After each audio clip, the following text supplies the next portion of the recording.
In die nuus vanaand, padsterftes is reeds aangeteken met die afskop van die Paasnaweek met trompopbotsing in Mpumalanga. Die minister van Finansies staan die DA se dringende aansoek teen om BTW-verhoging te keer. En dit was weer 'n besige tyd vir visverkopers en smouse in die Kaap, maar ten spyte van hoër vispryse vier tradisie hoogtyd.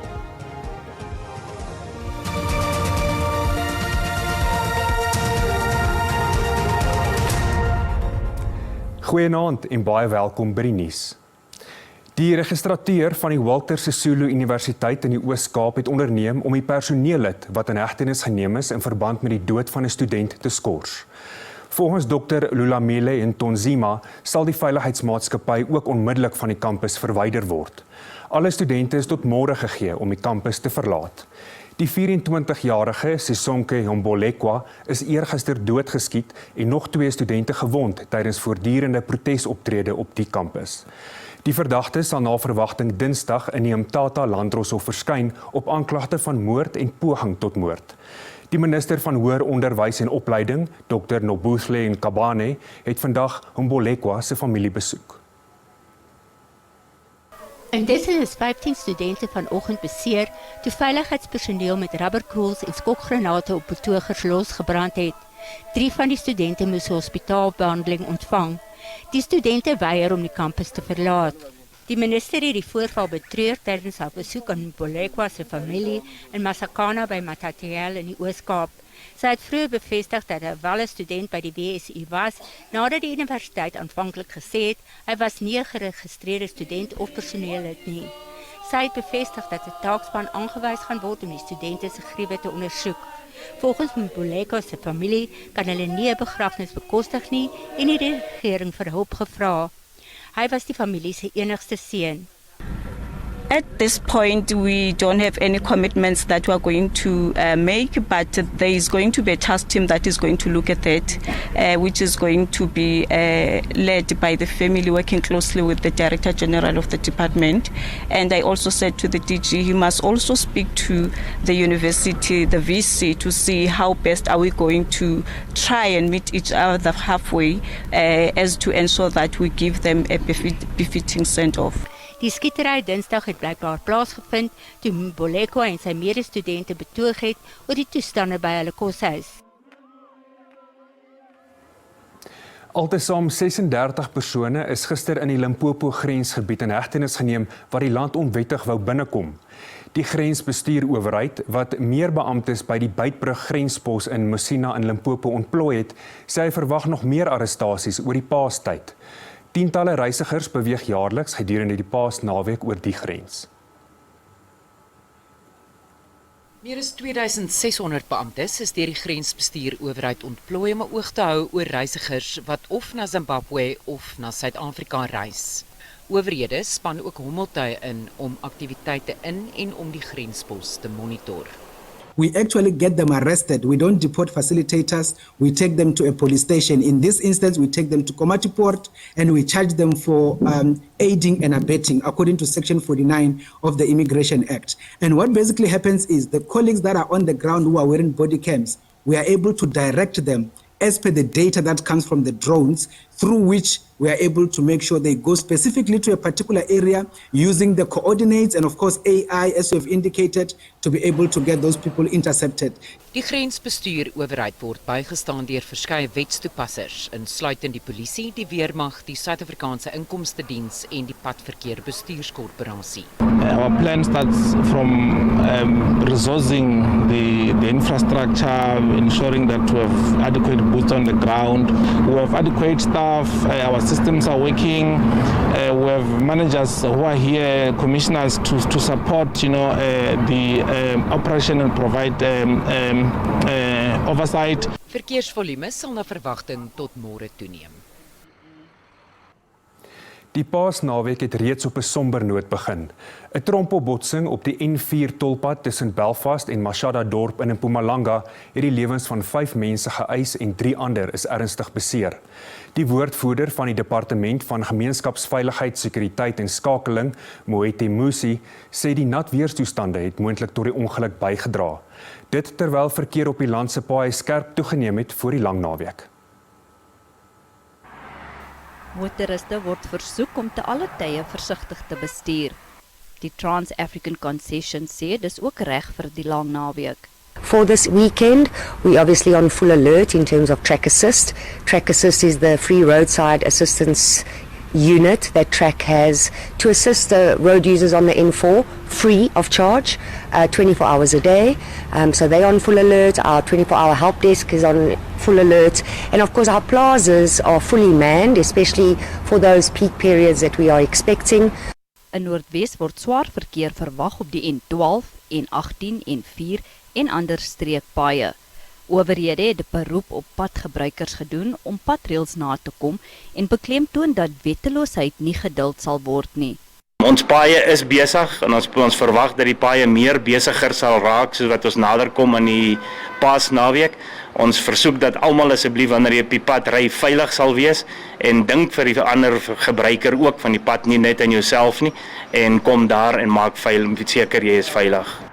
In die Noord-Kaap het die SAPD, Verkeersdepartement en Binnelandse Sake Immigrasie Operasie Paseka net buite Kimberley op die N12 van stapel gestuur. Die gesamentlike operasie het ook 'n streng waarskuwing gerig aan mense wat betrokke is by onwettige mynbou en dwelmhandel en gesoekte misdadigers was ook in die vizier. Wat ons wil hê is dat alle mense in ons verskillende districts met verantwoordelik wees, nommer 1. Die tweede een is dat ons met almal byhou by die wette van die pad wat daarvoor ons gestel raak as die mense van die Noord-Kaap. Limpopo verwag vakansiegangers en aanbidders wat kerke en godsdienstige terreine reg oor die provinsie besoek. Our core business it will be R71 because it leads to Moria where the two churches are. So most of our people are there, our police officers. We have increased police visibility. In KwaZulu-Natal is misdaadherkenning sagte ware, bekend as Umemezi Wezimoto, bekendgestel. Dit stel wetstoepassingsagentskappe in staat om lisensie te skandeer, vir uitstaande boetes te kyk en gesteelde voertuie te identifiseer. It is able to dictate a stolen vehicle. It is also ready to tell you that the driver's license is expired. There is no correspondence problem with the vehicle and the VIN number, so it is very advanced. It takes almost 4 minutes just to finalize and enroll all the processes. Wetstoepassingsagentskappe beloof om wetteloosheid te bekamp.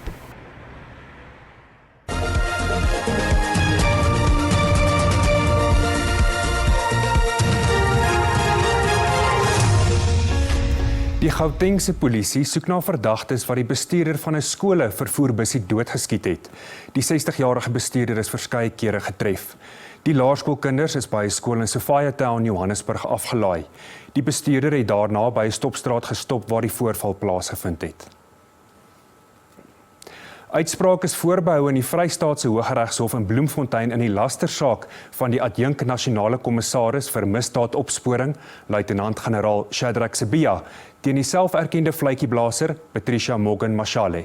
Sibiya dagvaar Morgan Mashale vir laster nadat sy hom verlede jaar in sosiale media plasings van korrupsie en inmenging beskuldig het. Sy het beweer Sibiya het ingemeng met die misdaadtoneel van Senzo Mayiwa se moord.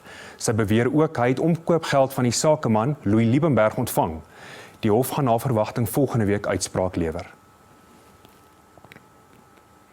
Die rondgaande Wes-Kaapse Hooggeregshof wat in Saldanha sit, het beslis dat Jacqueline Apollos en Stefano van der Rein se verklaringe toelaatbaar is in die Jocelyn Smith verhoor. Regter Nathan Erasmus het die binneverhoor afgesluit en verduidelik dat dit nie die finale uitspraak in die saak is nie. Apollos en van der Rein, tesame met Kelly Smith, word daarvan beskuldig dat hulle die 6-jarige Jocelyn in Februarie verlede jaar ontvoer en verkoop het. Die twee het beweer dat die polisie hulle gemartel en gedwing het om die verklaringe af te lê. Die saak word Dinsdag hervat. Die minister van Finansies is reg om DA teen te staan in sy BTW-hofsaak en Al-Jama party vra die speaker om LPs se besoek aan Israel te ondersoek. Dit en ander nuus net hierna.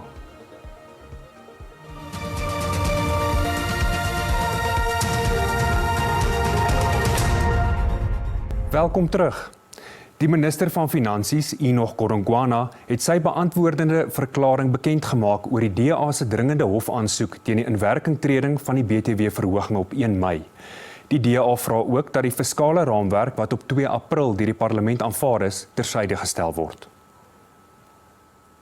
In sy verklaring verwerp Godongwana die DA se poging om te voorkom dat die BTW-verhoging in werking tree. Hy voer aan dat artikel 7 van die wet op belasting op toegevoegde waarde om die mag gee om BTW aan te pas met sekere voorwaardes. Die hof moet nog besluit of die saak dringend is. Die DA se aansoek bestaan uit 2 dele. Part A, however, is an urgent application premised on 2 points of law. The first being the setting aside of the adoption of the financial framework, the fiscal framework for the year.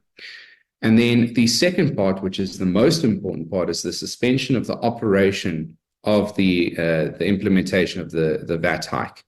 Now, that in and of itself actually has 2 parts to it, because it also has a portion which prevents the Commissioner of SARS from actually enacting the collection of the increased VAT amounts. Die tweede deel van die DA se aansoek gaan oor die konstitusionele geldigheid van die mag wat aan die minister van Finansies gegee word om die BTW-koers aan te pas. Dit is nie dringend nie en sal later aangehoor word. Om hulle saak in die eerste deel van die aansoek te wen, sal die DA sekere kwessies moet bewys. For an interim interdict, especially one brought on an urgent basis, there's a number of requirements which have to be met. The first being a prima facie right open to some doubt. In other words, a right on the first impression, which is open to some doubt. A well-grounded apprehension of harm, or irreparable harm, I should say. A balance of convenience in favor of the applicant, and that there is no suitable alternative remedy available to the applicant. Die nasionale tesourier het na die bekendstelling van die minister van Finansies se beantwoorde verklaring aangedui dat hy nie verder kommentaar gaan lewer oor die BTW kwessie nie tot na die hofsaak. Die hof sal Dinsdag besluit oor die dringendheid van die DA se aansoek. Die Al-Jamaah-party het die speaker van die nasionale vergadering, Toko Dediza, gevra om op te tree teen 10 parlementslede wat glo op 'n feitesending na Israel was. Die betrokke LPs voer aan dat die besoek in hulle private hoedanigheid was. Die Suid-Afrikaanse organisasie Vriende van Israel het die besoek gereël wat ontmoetings met die Israeliese president Isaac Herzog en senior amptenare van die ministerie van buitelandse sake ingesluit het. Die DA-LPs het ingesluit Glynis Breitenbach, Emma Louise Powell, Catherine Christie, Bridget Masangu, Nicholas Meiburg, Liam Jacobs en Bonginkosi Madikizela. Die Patriotic Alliance LPs was Ashley Souls en Millicent Matopa en die ACDP se Steve Swart was ook deel van die geselskap. They were promoted an apartheid activity and already some of the honourable members have come back from their trip to say that they've seen no signs of apartheid, whereas internationally reputed human rights organizations and also resolutions of international bodies have declared that Israel is an apartheid state. Die party vra vir ingryping. The fact that they went on this trip during constituency week, where they're supposed to serve their constituency, is also a concern, and that matter has been referred to the Speaker to take further action. Die DA het al voorheen gesê die besoek was in private hoedanigheid. Die Patriotic Alliance sê hy het nog nooit 'n geheim daarvan gemaak dat hy pro-Israel en pro-vredesooreenkoms is nie. Volgens die ACDP sal hy hom nie laat voorskryf oor waarheen sy LPs kan reis of wie hulle mag ontmoet nie. Die parlement sê roetineprosedures sal gevolg word sodra Al-Jamaah 'n skriftelike versoek indien. Intussen het Israel daarin geslaag om Suid-Afrika se saak teen hom by die internasionale strafhof tot Januarie volgende jaar uit te stel. Die saak was vir Julie geskeduleer, maar Israel het besware aangeteken weens prosedurele oortredings, omdat Suid-Afrika nie nuwe getuienis ingedien het nie. Die Umkhonto weSizwe party beskou sy tussenverkiesingssege in die eThekwini-streek in KwaZulu-Natal as 'n duidelike teken van die party se beduidende groei in Suid-Afrika se politieke landskap. Die MK-party het wijk 110 in eThekwini met 22 stemme voor die DA weggeraap. Die MK-party het ook vanjaar tussenverkiesings in die KwaDukuza en Richmond munisipaliteite in KwaZulu-Natal en Saldanha Bay in die Wes-Kaap gewen. Die party, wat oud-president Jacob Zuma in Desember 2023 gestig het die land se politieke landskap verander toe hy die EFF as die derde grootste nasionale politieke party onttroon het. Die party het ook die meerderheidsstemme in KwaZulu-Natal tydens die 2024 nasionale verkiesing behaal en sodoende die IFP en ANC na tweede en derde posisies geskuif.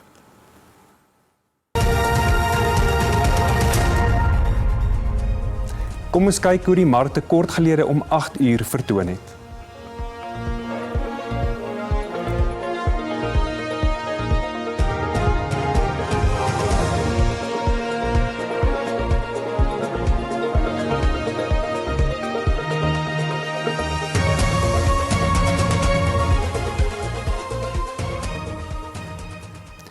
Visverkopers en smouse in Kaapstad het 'n besige week beleef aan die aanloop tot die Paasnaweek. Maar soos hul kliënte sukkel hulle ook met hoë pryse. Baie koop hulle voorraad by visskuite en verkoop dit weer op markte of op 'n unieke Kaapse manier agter op 'n bakkie. In hierdie tyd van die jaar is veral ingelegde curryvis 'n kulturele en tradisionele praktyk wat honderde jare terug dateer in die Kaap. Daar is gewoonlik 'n toename in klante by viswinkels en markte soos hierdie in die weke voor Goeie Vrydag. Baie Christene eet op hierdie dag slegs vis en weerhou hulle daarvan om vleis te eet. Maar ingelegde vis is 'n jarelange tradisie in verskeie gemeenskappe in Kaapstad. Stokvis, snoek en geelstert is van die meer gewilde keuses. Maar koningsklip, kabeljou en engelhaai is ook gesog. Die verhoogde aanvraag lei onvermydelik tot hoër pryse vir beide verskaffers en verbruikers. Die vis is 'n bietjie duurder want elke jaar is dit raak duurder. En dan moet ons ook maar nou 'n bietjie opgaan met die prys want dan complain die customers. Maar ons kan nie help want die Portugese gaan op met die prys op die skeit. So ons moet ook aan 10 randjie of so bysit om 'n profitie vir ons te maak. Kroukamp sê hulle het lank nie vars snoek 'n groot gunsteling hier by die mark gehad nie. Snoeksmouse sê hulle moet ver langs die Weskus opreis na plekke soos Lamberts Bay, Eiserfontein en Stompneusbaai om die Kaapse lekkerny in die hande te kry. Snoekverkope vanuit die agterkant van 'n bakkie is 'n Kaapse tradisie en in baie gevalle kom dit oor generasies. Ek kan nou nie sê hoekom is die snoek skaars want hulle vang die vis. Die red koop dit maar net by hulle. Verstaan nie lady? Hulle is baie duur want hulle kom diere van die skei af van die water uit. As jy maar so duur is hier. Maar vir baie is dit doodsonde om nie ingelegde vis oor Paastyd te hê nie. Maak nie saak hoe duur die vis is nie. Ek het dit geleer by my ouma grootjie, my ouma, my ma en ek gaan maar net voort met die tradisie. Dit is 'n tradisie in die Kaap. Ek dink in die ander provinsies word dit so gedoen nie, maar ek weet in die Weskaap word dit definitief gedoen en ons wil ons vis hê, al is dit so duur. Met die voorbereidings vir die Paasnaweek goed opdreef, gaan die unieke reuk van vis, ingelegde uie en speserye al swaarder van huis tot huis aangesweef word en die wete tuis bring. Dit is Paasfees. Vanessa Puna, SAK nuus, Kaapstad. Ons sportsegment volg net hierna, bly ingeskakel.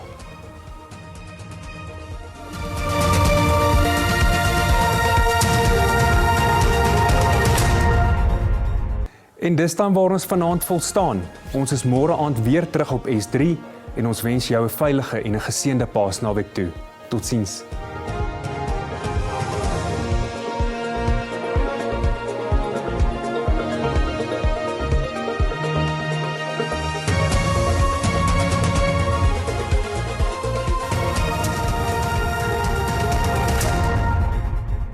Dis tyd vir die weer. Goeienaand.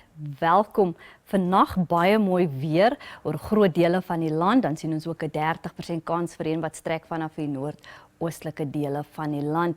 Vir môre is daar 'n 30% kans vir reën met miskole wat dan ook verwag word in die noordelike, oostelike en dan ook in die sentrale gedeeltes van die land. Vir vannag is daar 'n geel vlak 1 waarskuwing uitgereik vir ewige donderbuie wat dan ook verwag word in dele van Limpopo en dan ook in Noordwes.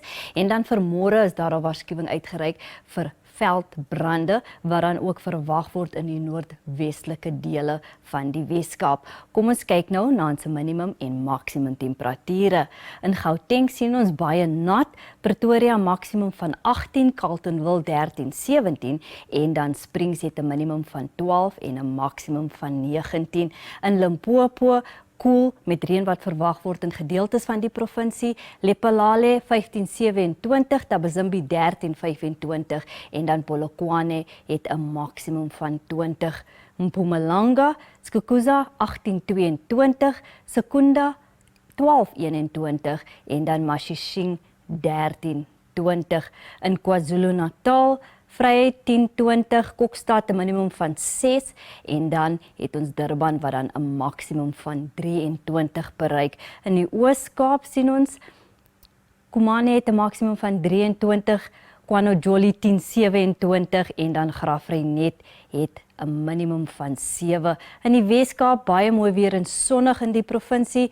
George 11-24, Riversdal 'n maksimum van 31 en dan Woester het 'n maksimum van 32. In die Noord-Kaap sonnig in Calvinia met 'n maksimum van 28, De Aar 7-23 en dan Kimberley en Kroman albei 'n maksimum van 22.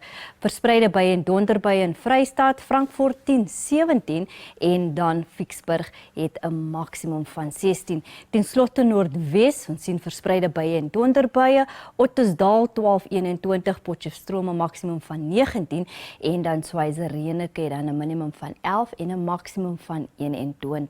Dit is dan al van my en die weerdiens. 'n Rustige aand verder.